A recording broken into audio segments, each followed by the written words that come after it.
एक वक्त था जब बंगाल सिर्फ इंडिया का रिचेस्ट स्टेट नहीं था, बंगाल एशिया का इंटेलेक्चुअल कैपिटल था। Industry, sport, culture, banking, revolutionaries, writers. और आज बंगाल का नाम आते ही लोगों को याद आता है वायलेंस, पॉलिटिक्स और माइग्रेशन और एक अजीब सा होपलेसनेस। सवाल ये नहीं है कि बंगाल गिरा कैसे, सवाल ये है कि इंडिया का सबसे पावरफुल स्टेट इतना टूट कैसे गया। तो चलते हिस्ट्री में ठीक वहाँ जहाँ से बंगाल की कहानी धीरे धीरे बदलनी शुरू हुई।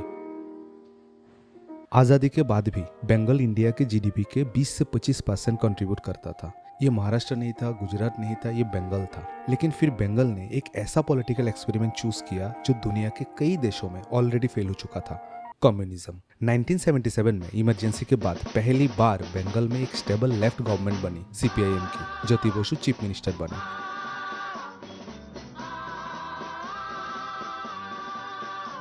হাজার হাজার মানুষ বাইরে তারা দাঁড়িয়ে আছে রাজভবনে। তারপরে আমরা বেরিয়ে এসে ওইখানেই আমাদের একটা জিপে দাঁড়িয়ে বসে বক্তৃতা দিতে হল। এবং আমি বললাম যে আমাদের অনেক কর্মসূচি আছে, সেটা রূপায়িত করব সাধারণ মানুষের সাহায্য নিয়ে। আমরা শুধু রাইটাল বিল্ডিং থেকে আমরা সরকার পরিচালনা করব না বা আমাদের কর্মসূচিকে রূপায়িত করবার চেষ্টা করব না। और फिर शुरू हुआ एक ऐसा एक्सपेरिमेंट जो 34 सालों तक चला, 34 इयर्स।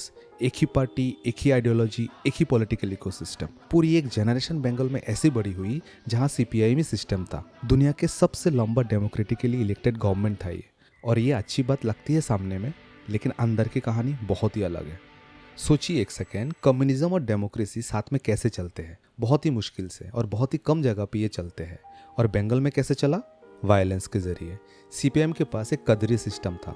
वर्कर्स थे, कैडर्स थे, जो लोग उनके खिलाफ जाते थे उन्हें फिजिकली रोक दिया जाता था, गलियों में, फैक्ट्री में और कॉलेज में।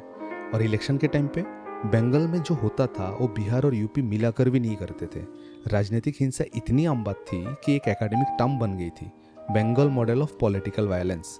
1990 में एक इंसिडेंट हुआ, Bantala rape case. CPM cadres पर आरोप लगा कि इलेक्शन वायलेंस के दौरान 3 महिला हेल्थ वर्कर्स पर ब्रूटल रेप हुआ और एक की मौत हो गई। और सबसे डिस्टर्बिंग बात, सिस्टम लार्जली चुप था। पुलिस, पार्टी, मीडिया, सब कुछ चुप था। जब कोई गवर्नमेंट बहुत ज़्यादा वक्त तक पावर में रहती है तो इंस्टीट्यूशन धीरे धीरे इंडिपेंडेंट रहना बंद कर देते हैं।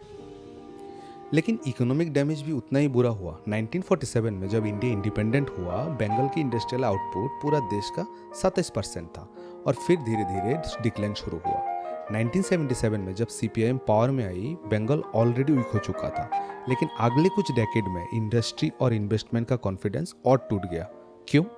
क्योंकि फैक्ट्रीज बंद होने लगी थी, इंडस्ट्रियलाइज डरने लगे थे।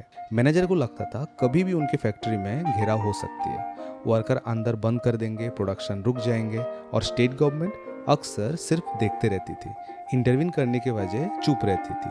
धीरे धीरे कैपिटल बंगाल से बाहर जाने लगा। क्रिटिक्स कहते थे बंगाल में एक ऐसा पॉलिटिकल इकोनॉमिक सिस्टम बन गया था जहां इंडस्ट्री वीक होती गई, लेबर यूनियन पॉलिटिसाइज होते गए और सीपीआईएम का ग्रास रूट कंट्रोल और मजबूत होते गए। ये साइकिल कई सालों तक चलता रहा। लेकिन वक्त के साथ सीपीएम के खिलाफ गुस्सा भी बढ़ने लगा।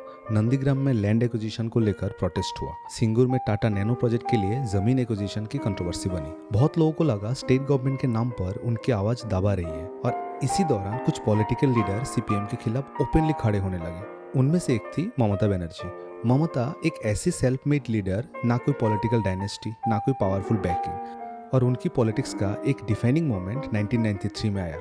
एक एलिज्ड रेप केस को लेकर वो प्रोटेस्ट लीड कर रही थी, सीधा सीएम ऑफिस तक मार्च करने के लिए।